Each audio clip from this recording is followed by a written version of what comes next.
Yeah, man. It's at the dawn of a brand new beginning. For the community, it's a bright horizon.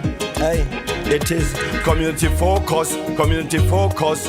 Yes, it's for you, me, yes, it's for us. Just tune in, tell a friend and join us to discuss topics that affect us, whether personal or political, local or international.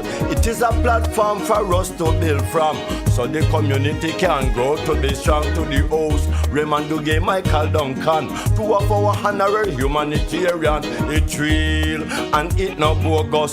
Stand against those who stand against us. When situation rough and get tedious, get tedious, get tedious. Community focus, community focus.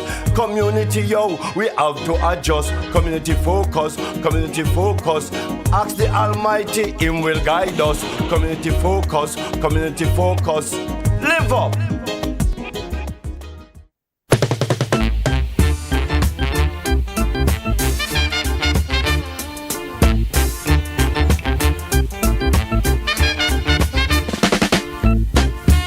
Marcus Garvey words come to pass.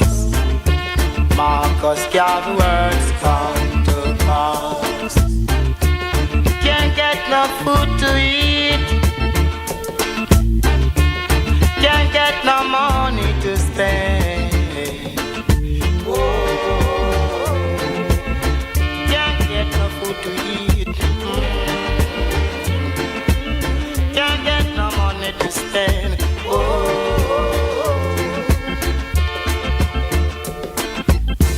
Come, little one, oh, let me do what I can for you,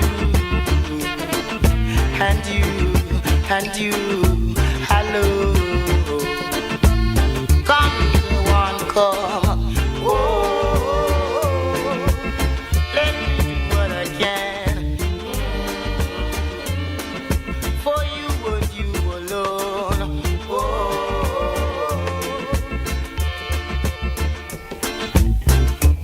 You know the right hand do it night shall be spanked with many stripes, weeping and wailing and mourning.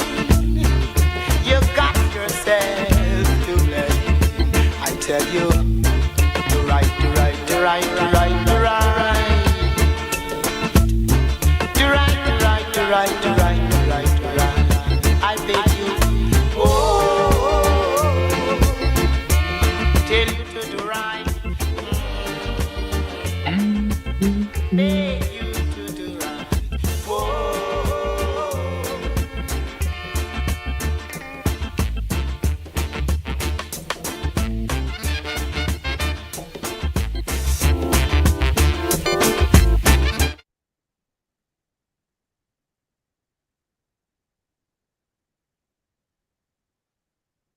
And welcome to the UNIA Rock Media with the host of this media platform, Honorable Michael R. Duncan, the current President General of the UNIA, the 10th successor to the Honorable Marcus Mosiah Garvey. And the UNIA Rock Media is the media arm of the UNIA, the government that the Honorable Marcus Mosiah Garvey established on Monday, July 20th, 1914 in Kingston, Jamaica at 121 Orange Street. And welcome. And the co-host is the First Assistant President General, Raymond Dugue. The co-host is unfortunately in New York, while the host is where he belongs, back home on the beautiful, lovely 12 million square miles of Holy Land. We call that Africa. He's currently in West Africa, specifically in Liberia, and most likely in Painesville. I don't know that exact detail, but I'm going to assume he's in Painesville. Well, greetings, President General. How are you doing, and how is paradise today? Greetings, brother. I can't begin to tell you how great it is here. It's always great here. Wake up every morning with the African sunshine and just basking in it, getting the necessary vitamin D that's making a difference in my life. Brothers and sisters, technically speaking, we should not live anywhere where mango trees don't grow. So we need to think about it, brothers and sisters. Come on home. President General, be careful. You know, if you're trying to seduce me to leave Babylon and go back home to Africa, it doesn't take much convincing. Okay, I just want you to know, if you do that, you're gonna have to answer to my boss. Okay, that's Dr. Duguay. Just keep that in mind. Okay. Okay, President General, there's a lot to discuss, a lot. I have to give you dates and events, but before we do that, my sources tell me that not too long ago you were having conversations with Mr. President and the First Lady. What were the three of you discussing, and can you shed some light into that? Go right ahead. Well, the president had just spoken to some people, the president of Gambia. So we were talking about the situation there in Gambia where they don't have a term limit, where as long as the people elect you, you can continue to run and just run and make that difference. Where so we were talking about the party here and an event they're having on Sunday to keep the party active and keep them advocating for the people. And then we were just talking about life in general and what it means like and the difference we can make. So it's a good day, and it's always a good day when you can break bread with your families and have discussion. So that's basically what we were doing. President General, let me ask you a question. You know, if I get an award, right? I get an award. Let's say it's a universal, world award. I go up there to receive it, and then I say this award is not for me; it's for Africa. What do you think about that? And do you know anybody that's ever said that? And were you at that? Were you present when he said that? Go right ahead and tell us what are we talking about. Yeah, and that basically comes down to race first, because when you get an award like that, and it was the first time an African was getting that award, it feels good, and you want to share it with Africans, as we all want to share whatever we have, but our successes with African people. So George Weah, the footballer of the year, that year knew how important it was for an African person to get those awards, and he just didn't want to keep it by himself to himself, just for him and his family. So he shared it with the African world, making it clear that this is not just for Liberia, but for Africa. And that was a great, great, great gesture. And you were there, yes or no? Of course, of course, of course. Okay, brothers and sisters, those were the days BD, before Duguay. I didn't even know anything about soccer. I knew soccer, but I didn't know anything about Rosedale Soccer Club. So it was years later I met Mr. Duncan on the Rosedale soccer field. Okay.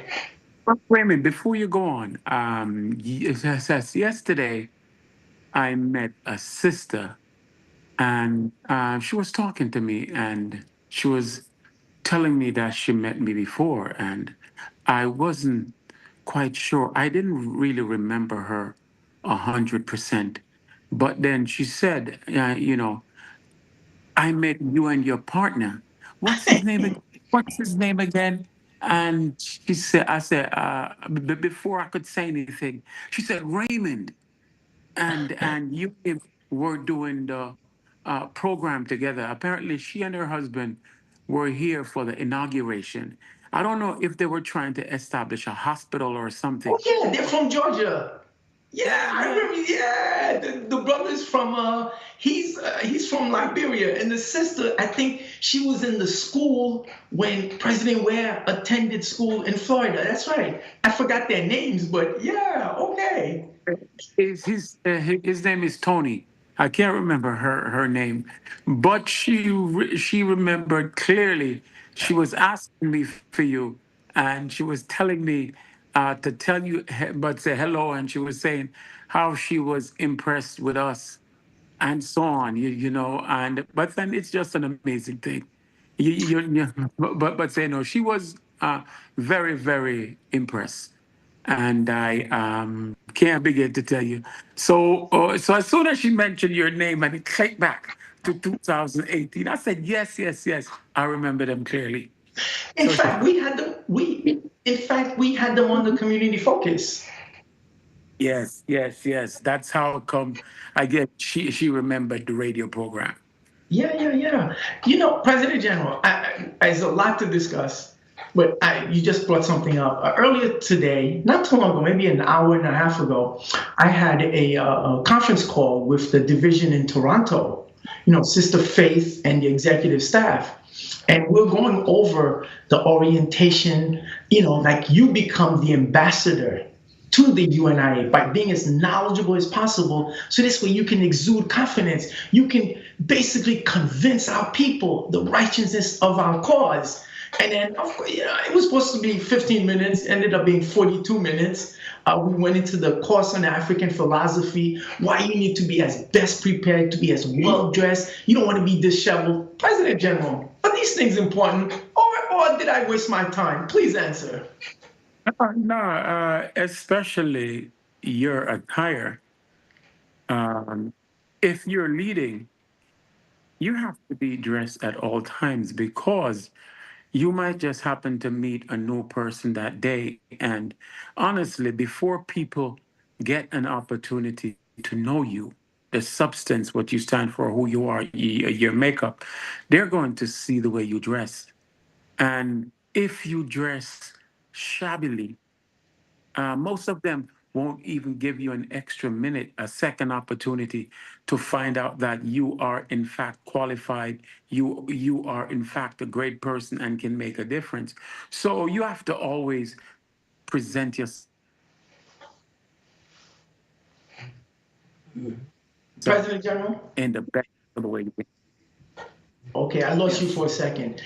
While we were there, we were discussing, President General, did we participate in any form of slavery to our people? Should we ever attack and blame our ancestors? Please answer. You know, we have to constantly keep talking about this because the slave master has done a great job to confuse us. The slave masters have done a job where they want to convince us, us of um, the thing they did, and they don't want to take responsibility for it. So um, we have to be willing to communicate, talk, and that's why from time to time we have these conversations on this platform here because they have told us and we have believed them and we have continued to denigrate our ancestors by blaming our ancestors for slavery. But the real perpetrators, you never see their children blaming them. As a matter of fact, they don't even want to talk about it in schools in the United States anymore because their great grandchildren will see how evil they were, how evil they are. So again, we have to keep reminding our people because they condition us to perpetrate that nonsense, to propagate those lies about our ancestors to our people, our future generations. Okay, you check all the boxes, so we were going over that, and we had a great time. Brother Oscar and I, when we did the orientation course, but then even a month before, when Brother Quahir and I laid the groundwork. So everything is on target. I expect the Toronto division to be at the HEC, the High Executive Council meeting, and I expect in July some president general of the UNIA will be in Toronto with me. Do you know any president general who's going to be in Toronto with me in July? I'm ready. And anytime in July, I'm ready, just as long as it's not July 20th. No, it can't be July 20th. I mean, President General, that's a holy day for me. I don't know about you, but that's a holy day for me, okay? Let's keep it that way. Brother Raymond, anytime we get a chance to talk about our people, we must talk about them, to talk about our history, because sometimes we don't know who we're talking with. For the last 2.5, 3 years, whenever I come here, there's a chef here and he cooks. But if I ever communicate with him, it's just saying, hello, how you doing? Um, um, um, um, um, so what's going, how's the food? Or sometime I give him some incentives on making Jamaican food for Clara because she likes to eat her Jamaican food. But we were having a conversation a few nights ago, me, Clara, and Cham. And Cham says, I'm the President chef. General, for those who don't know, please inform the world who is Chan. And Cham is my sister and her husband's son. Timothy Ware's older brother. Yeah. And let me add, Chan played on the Roselle soccer team. That's the same team that Matthew Duncan was on, same team Rodney Duguay was on. So this is how long the relationship is. So we've known each other forever. Go ahead, sir. So while talking to Cham, Cham said to me, but the chef, I don't really like having discussions with him because he blames white people for everything. And he also blames them totally in every single way for slavery. So before he could go any further, Clark turned to him and say, Uncle Mikey and Raymond feel the same way like him. I knew the first lady was gonna throw that in. Go ahead. Said they feel the same exact way. So I took that opportunity to go through the process with him and to talk to him. And of course, Clara supported me, but then everything, and he understand. He said, Uncle Mikey, I never look at it from that point of view. But I said sometimes most of us don't know, and sometimes when you're brought up in Europe, you can be confused. But that gave me an opportunity now to forge a conversation with the young brother who is the chef. So I asked him, the brother is from Togo. So I asked, Have we ever met him? Was he around when I was there? no, I think he came after the last time I don't think he came last time. I Okay. don't really, to eat, so maybe you wouldn't have seen this one. Yeah. Yeah, but I took that opportunity to ask him, what do you think about what's going on in Burkina Faso and Niger and Mali? And he said, Mr. Mike, I totally support them in every single way, and I'm willing to do anything to keep that support going. And he said it's sad because most of our people, they're just not conscious. So when you're talking to them, it's like you're talking to a wall. But we can't stop talking to them. We have to teach them, elevate that level of consciousness. But as the brother went on, I said, I would never have thought, but what we always have to do, we have to always talk about what we do, the things we believe in, and how we believe in these things, because we never know who we are talking to. It may be someone who is just ready to receive this information. But yeah, he told me that he wants information on the UNIA. I'm gonna connect him to the WhatsApp chat. I told him about the program here, that he can listen. But we just have to always, this is our job every day, just to talk, because I bypassed this young man for about 2.5, maybe 3 years, not thinking that his level of consciousness would be that high.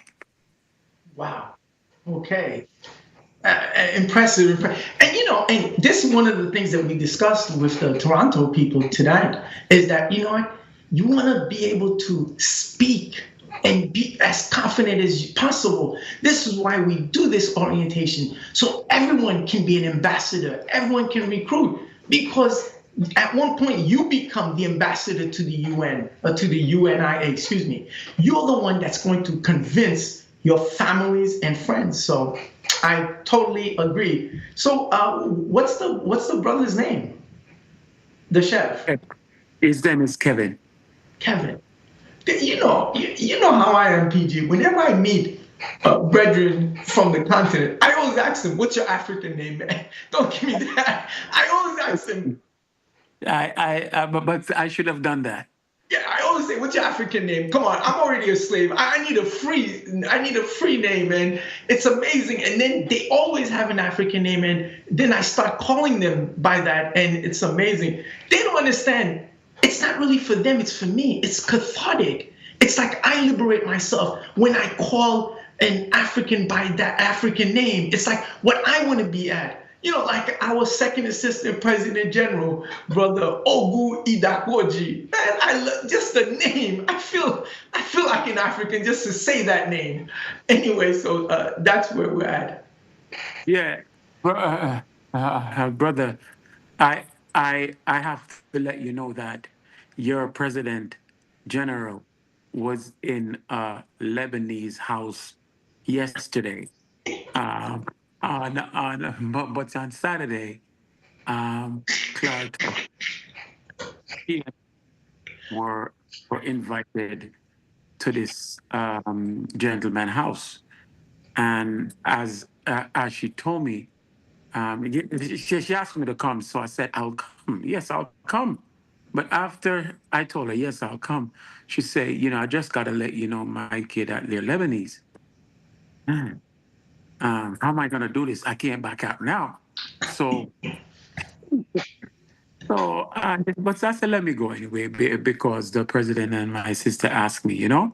But I want to tell our brothers and sisters that there are some people who left their country and they come to Africa and they're living the life. Mm.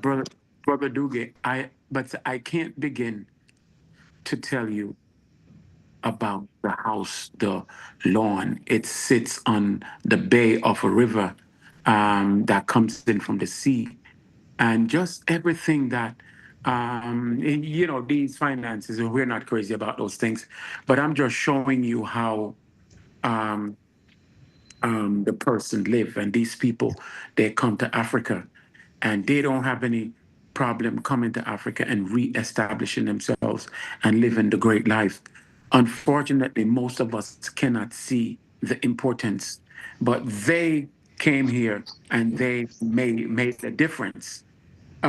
It just so happened that he's one of the most successful businessman in Liberia, and it so happened that he's one of the better supporters of young Liberians, and really work with them to provide services and financial help.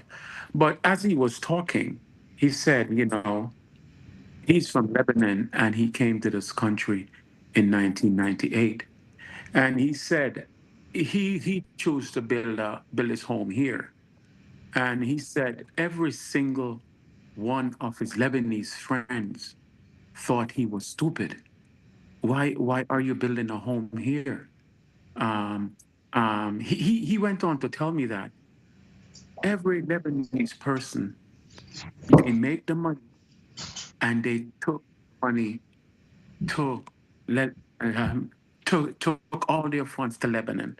Since he has been here, people who have been here before him 20 years, that's what they did. Unfortunately, with the war that happened recently, every one of them who were sending their monies to Lebanon, every one of them lost the money, because since the war, the government took the money and they're not getting it back.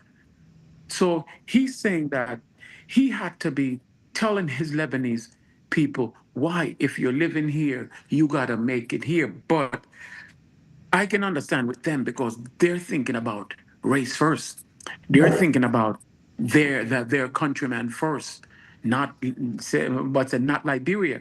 So it was um, um, um, ha- I was happy to hear him talk about that. But I couldn't miss the opportunity as they were Muslim to ask them if they know that when Islam first started and they were in Mecca, the Muslims were being persecuted, and Muhammad Muhammad told them that they need to go into this land where the people are good, the king is good, and they won't hurt you. So he himself did not know that, but he said one of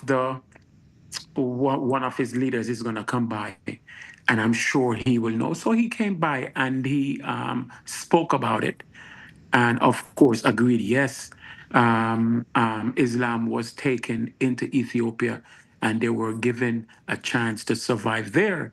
So of course, when I came home, I said to my sister that I was asking a question. I just wanted to see if they know. But I went on to tell her what they did to us as far as killing us. So my sister was saying that you should have told them that after we helped them, this is what they did. But as you know, I'm a diplomat, just like the Honorable Marcus Messiah Garvey. You don't get into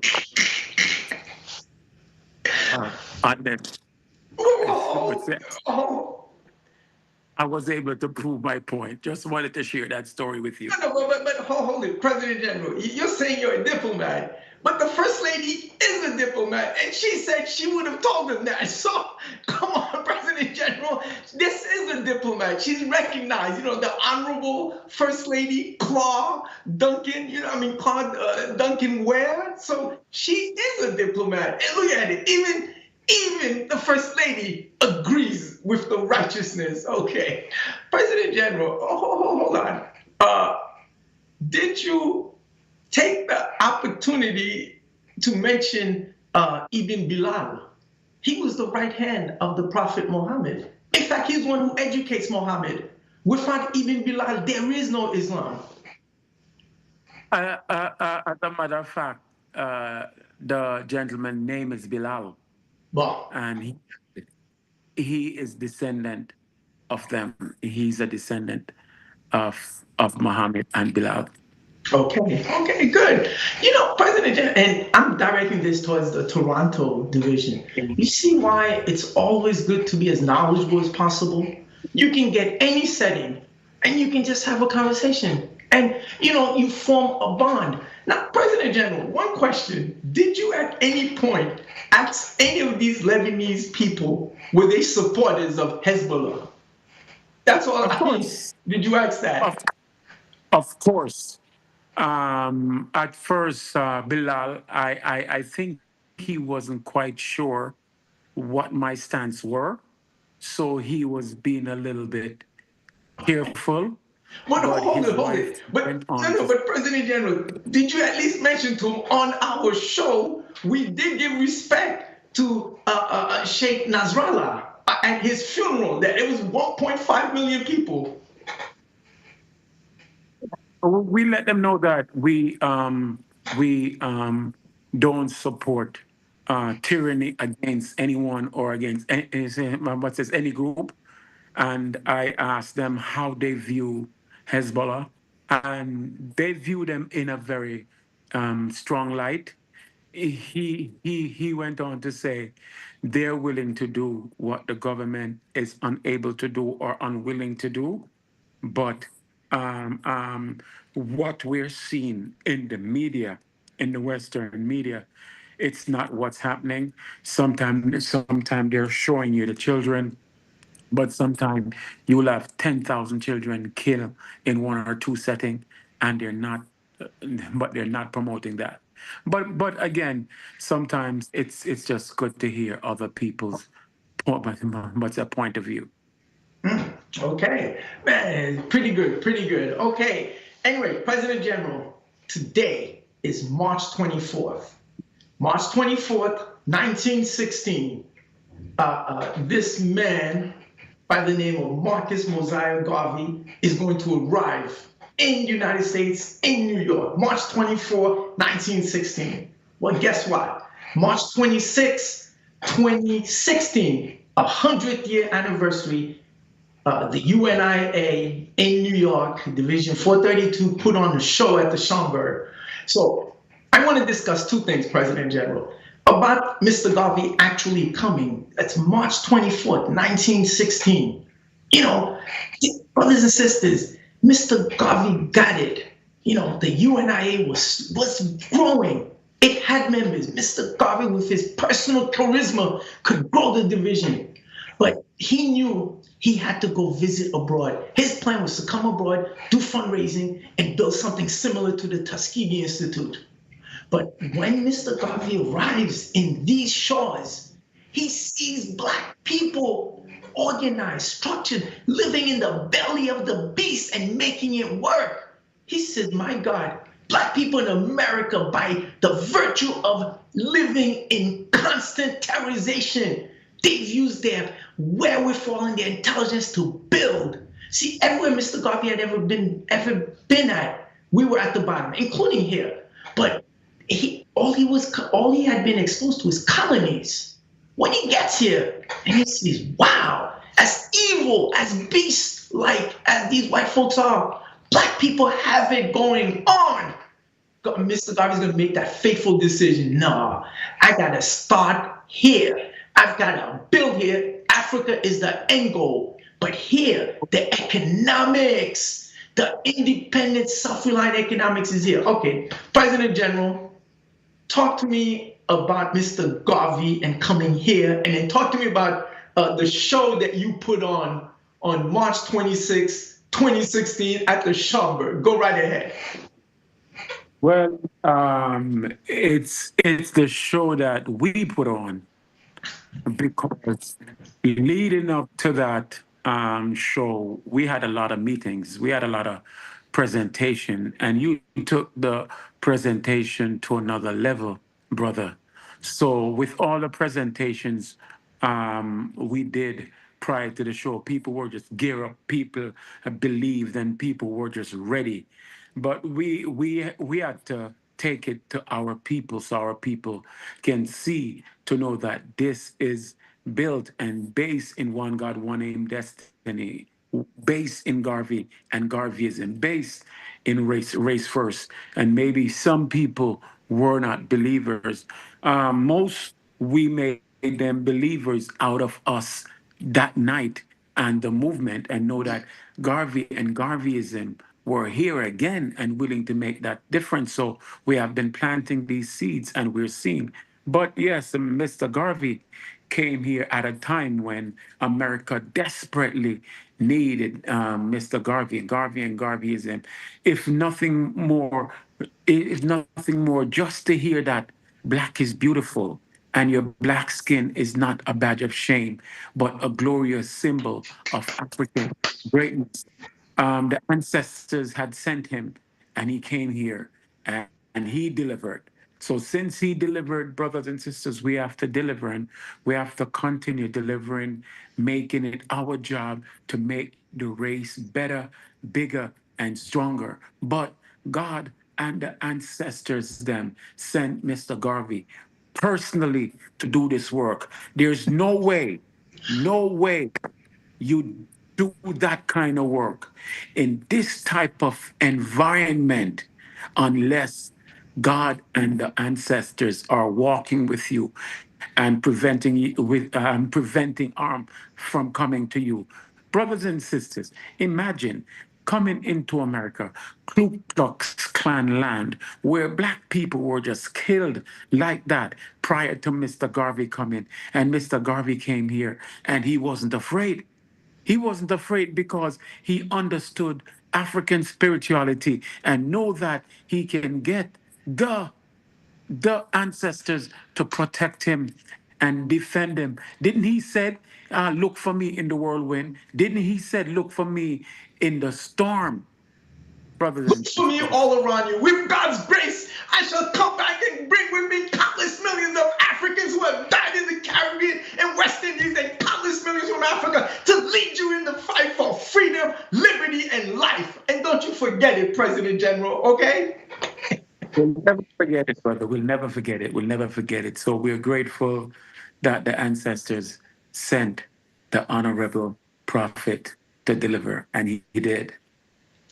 President General, going back to March 26, 2016, the event was free for Africans. It was by invitation only.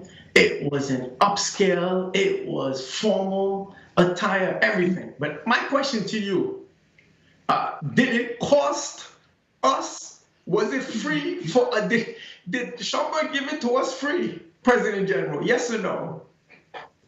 I wish they did, because the cost was a whole lot. But there's a price for everything, and there's no free lunch. So if you want a free lunch, you better go someplace else. And unfortunately, since we were dealing with the mindset of the people, we had to put the movement in that light that they can understand. Okay. So even though we didn't charge our people, it was free for all Africans. But the Schomburg was not free. We had to pay, and quite a bit of penny. That's number one. Number two, President General, did we cater it with food? Yes or no? Of course, of course. So we had to have food for the people. There were so many people, approximately 300 people. So we can't bring them there and keep them there and don't feed them. And moreover, if you want people to listen to you, you can't have them feeling hungry, because all they're going to think about is the hunger. They won't get the message. Okay, so we had the finest cuisine on the planet, catering the food. We didn't charge anything. We had the use of the Schomburg, the illustrious, beautiful place. We even had a live band. We even had a fashion show. Didn't charge our people anything. President General, what was in your mind, man? I mean, we're spending money. The thing is to collect money, President General. That was the goal, to collect money so we can build this rock. But here you are spending, and I can say this, it was close to $10,000 in investing in our people. And we're not getting anything out of it. Please answer that. The thing we were looking for are some free slaves who dare to be free, who want to be free. And thank God and their ancestors that we did find a few of them well that night, and some committed soldiers that commit to the movement. Oftentimes, you have to realize that to get to the people, you may have to sing another song because you want them to hear the real song.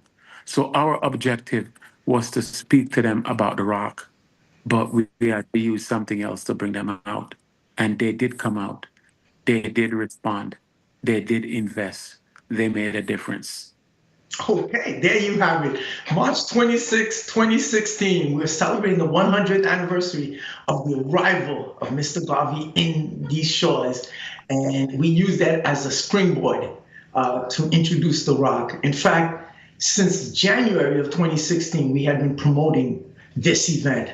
And it was glorious. For those that were there, you know. For those that weren't there, I wish you were on video or YouTube, but that was excellent, every part of it. So that was used to springboard the rock. And then almost a year later, a year and 2 months later, May 27th, 2017, we opened the rock. And now we're talking about a building. We've covered everything. Okay, so that was March 24th, President General. March 23rd, yesterday, we had our meeting at Simotap at Queens. Excellent meeting, well attended, and everything important, well, it's always important, everything, was discussed. President General, one of the things about March 23rd, 1942, the great Dr. Walter Rodney is born in Guyana. This is a Garveyite. He's going to teach in Jamaica at the University of West Indies. In fact, the Prime Minister, Hugh Shera, is going to expel him because of his commitment to our people. President General, where does Walter Rodney stand in the Hall of Fame for Africans? Please answer. A great African, African that sacrificed everything for us. And so many of our brothers and sisters gave the ultimate sacrifice.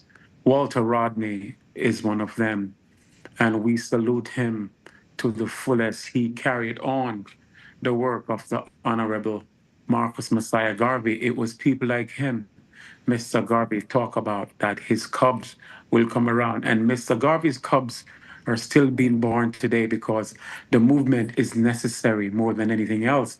And to see that he was doing the work on the island where Mr. Garvey was born and he was expelled, to show that even though Mr. Garvey came and made that difference, a lot of our people on that island still was not ready for this. Still was not ready for Garveyism, much less the great Walter Rodney. So special thanks and praises must be given to Walter Rodney, who made that difference for our people. Absolutely. In fact, President General, that's who I named my first son after. Rodney Duguay is named after Dr. Walter Rodney. And not only that, but the very first gift I ever gave Marjorie Renault, I was pursuing her, was How Europe Underdeveloped Africa. I gave her that book as a gift. President General, we still have that book? Wow. I gave her that book in 1983. So I still have that book.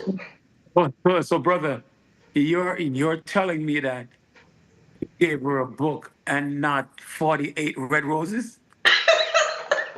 Because I'm raised first. I mean, in fact, I used to convince her. I said, why don't we go to a lecture and seminar? She said, I have to study. I said, no.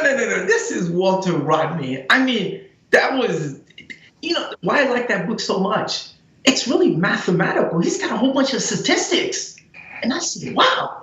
I mean, this is an argument when you have data and facts and statistics, it's hard not to accept it. But yes, so. And it so happened, so Rodney Duguay is named after Dr. Walter Rodney. So that's one of my heroes. Okay, March 21 was Friday, President General. That was the 65th anniversary of the Sharpeville massacre. So as such, we were in front of the U.S. mission to the UN on, I think, 45th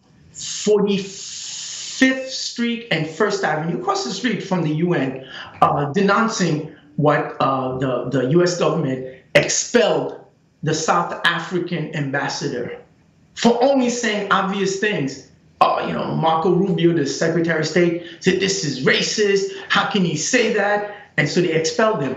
So because Friday was the 65th anniversary of the Sharpeville massacre in 1960, the South African apartheid racist killer government instituted what they call passbook.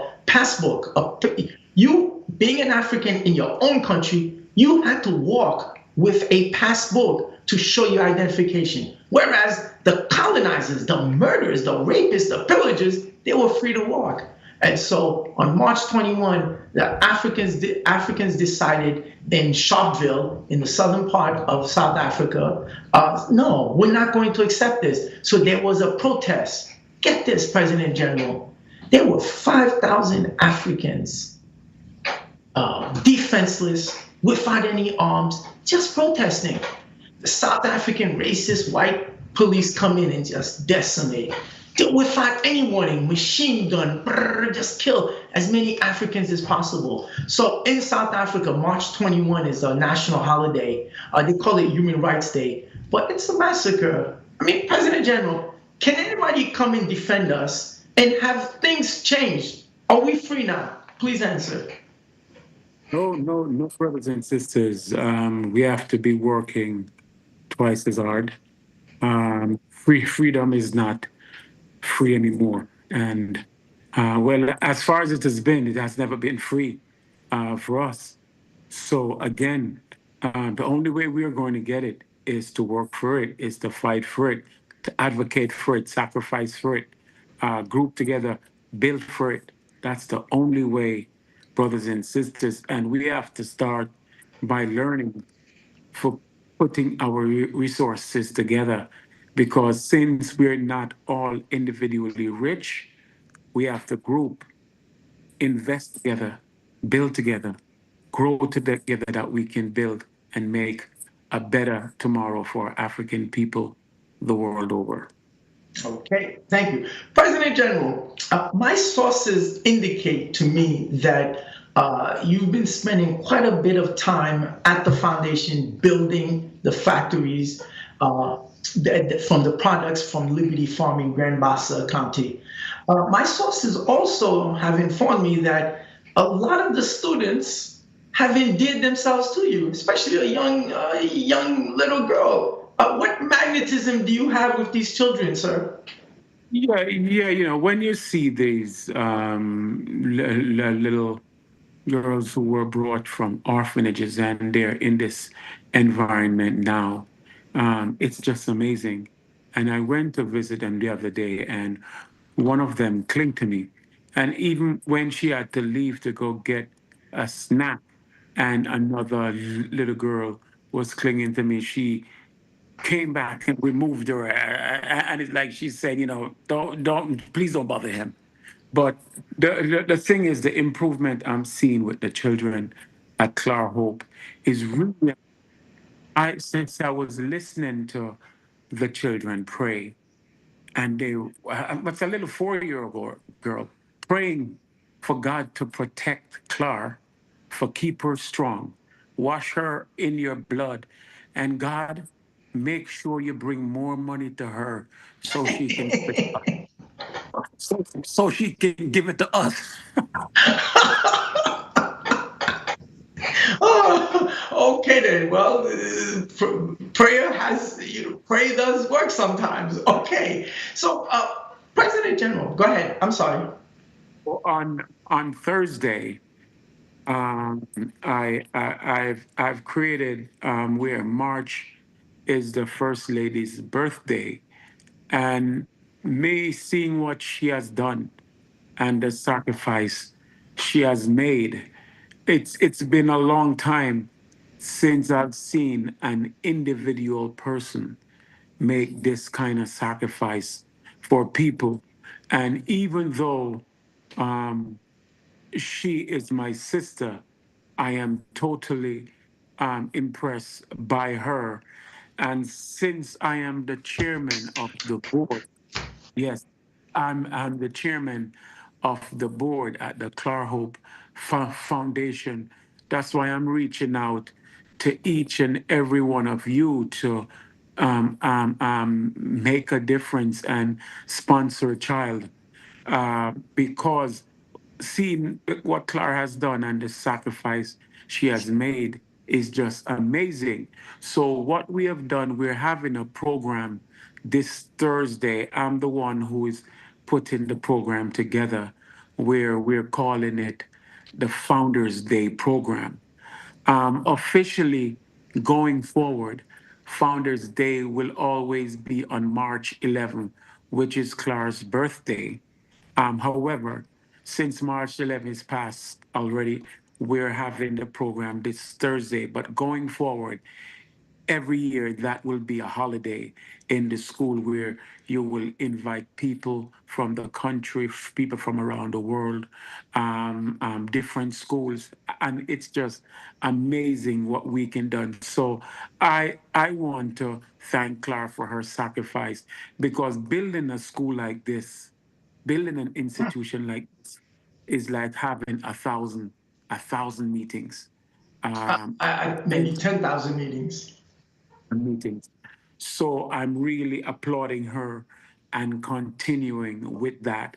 And three of the young men that I adopted came to visit over the weekend, and I took them down to the school, and they just enjoy the school.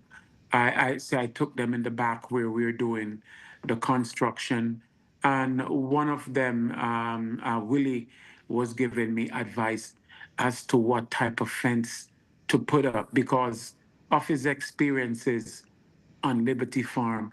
He wants me to put up a more secure fence, but it's for our children and it's for what we can do, brothers and sisters.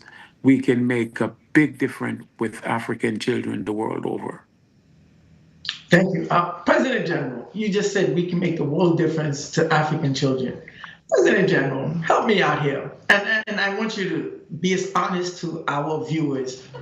Well, always going to Africa, you and I, well, you more than me, but I've been to Africa a whole bunch of times and I will continue going to Africa. President General, in October, we're going to Nigeria, Benin, and Ghana. President General, tell me, help me out. What do people that say, oh, you guys are always there, you've seen one African country, it's like you've seen them all. Why do we go back? I want you to take this time to promote our trip this year, October 17th, to Nigeria, Benin, and Ghana. Go right ahead, sir.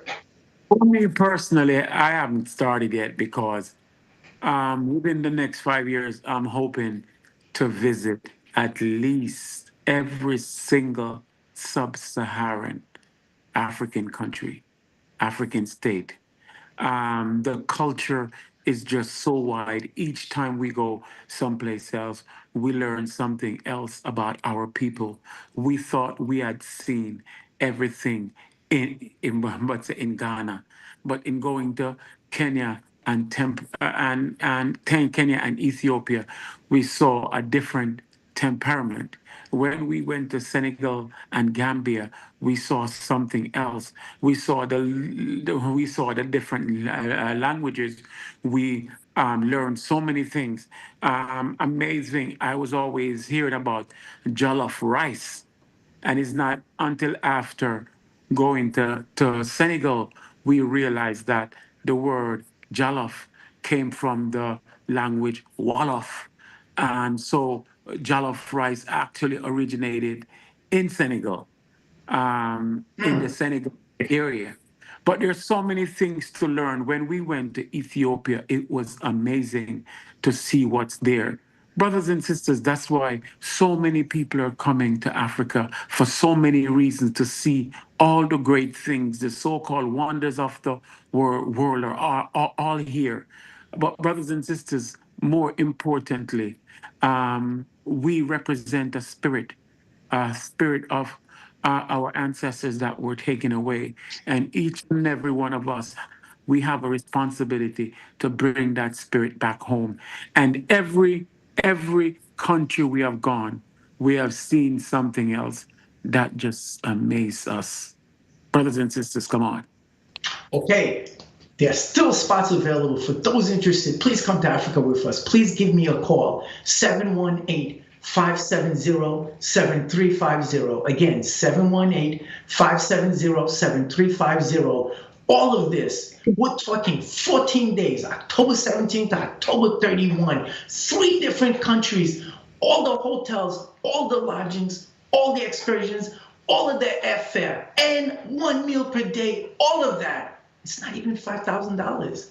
We're certainly not going to make any money out of it, but we don't do it for that. We do it to meet our people, go back home, break bread. President General, do you know that, I've been to a lot of places with you, and I still remember Brother Nigel after we left the slave dungeon in Senegal, in Gorée Island. Yeah. Remember what he said? He said, this is beneath even humanity. In Ghana, you see the slave dungeons, but they're adult, male, and female. But in Senegal, they even had a dungeon for children. I mean, what kind of people are these? To go and kidnap and enslave children? President General, your thoughts? Savages, that's all I can say. Savages, these people, these colonizers, they have been all over the world and everything they have done to us. It's amazing that some of us choose to believe them. It just shows the job they have done to us because all these atrocities they commit against us, and we want to believe them. We want to believe their story. We want to propagate their stories. Come on, brothers and sisters. There you have it. And yesterday's meeting at the Simultac UNIA meeting. Oh, if I continue, this Sunday coming is the Simultac Netflix meeting, 2 p.m. Zoom. And then at 12, I don't want, the caravan were departing from Restoration Plaza, 1368 Fulton Street, the caravan to travel to the Rock. All of our people that are in Brooklyn that have been complaining they can't get there. Well, that's what the caravan is. So we're gonna have as many vehicles as possible to bring our people to the Rock. So we're excited. But anyway, President General, in yesterday's meeting, we talked about the equinox and what how that was used to determine some celebration. But Sister Keisha was there, and then I informed everyone that after Sister Keisha, this is Sister Keisha Ellis, our dutiful, hardworking manager. After she visited the slave dungeon in Ghana, in Cape Coast, she couldn't go back and continue going to church to worship a God that looked like the oppressor and the enslaver. And we talked about it, and she said, yeah, so we had a good time. President General, your thoughts? Yes, I'd say all we need is for our people to see for themselves. Oh, we can tell you anything, but you have to see for yourself, and the experiences where you can see for yourself. And there is nothing like seeing the system that the slavers set up for our people. So, brothers and sisters, with many people who have gone to Africa on the pilgrimages with us, they come back. If they weren't conscious before, they get very conscious. And if they were, they get more conscious. So, brothers and sisters, come along with us. Come on for the ride. Come to Africa. Heed the call of your President General. Your President General is insisting, asking you, informing you, come back home to Africa. He's there. So we need to go back home. October 17th, 2025, departing from New York, direct flight to Lagos in Nigeria. And then from Nigeria, we'll go to Benin, back to Nigeria, and then head off to Ghana. In Ghana, we're going to visit Cape Coast, that dastardly slave dungeon. Well, in Benin too, but Cape Coast, all I can say is you will not believe it. But please come. Again, for those of you who really want to go or undecided, call me, 718-570-7350. Again, 718-570-7350. President General, what's on the calendar for tomorrow in Liberia before we close out? Well, I'm going on Liberty Farm. We're continuing with the construction. There are a few things we're moving around. So for the next week, I'm going to be pushing, completing as much as possible where the construction of the buildings are concerned, dealing with employees, still hiring people, bringing in supplies. So that's what my days are booked doing these things right now. There you have it. Okay, last statement before we say goodbye for the evening, sir. Yes, so brothers and sisters, we have a role here. We have a responsibility here, each and every one of us. As I say to you all the time, you don't have to worry about doing everything. We don't want you to do everything. We just want you to do whatever you can do to make our race better, bigger, and stronger. There's a job here for you to do, brothers and sisters, that's only you can do. Remember, brothers and sisters, we just don't want to come here and then die. Each and every one, we have a purpose, and we have a purpose to make our situations, our life, our generations to come better. Someone did it for you. Now do it for someone. Race first. Thank you. Today is Monday, March 24th, 2025. UNIA Iraq Media is ending.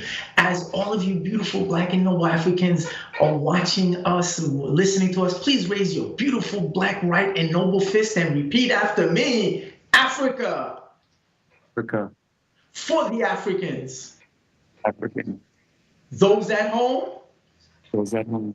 And those abroad. Because it's one God, one aim, and one destiny. Race first all the time. Long live the Honorable Michael R. Duncan. Long live the Honorable Carlos A. Coates. Long live the Honorable Emperor Jean-Jacques Dessalines. And finally, long live the greatest among men and gods, the Honorable Marcus Mosiah Garvey. See you tomorrow on UNIA Iraq Media. Have a good night, Africans. The Community Focus Show is brought to you by Jamaica Breeze.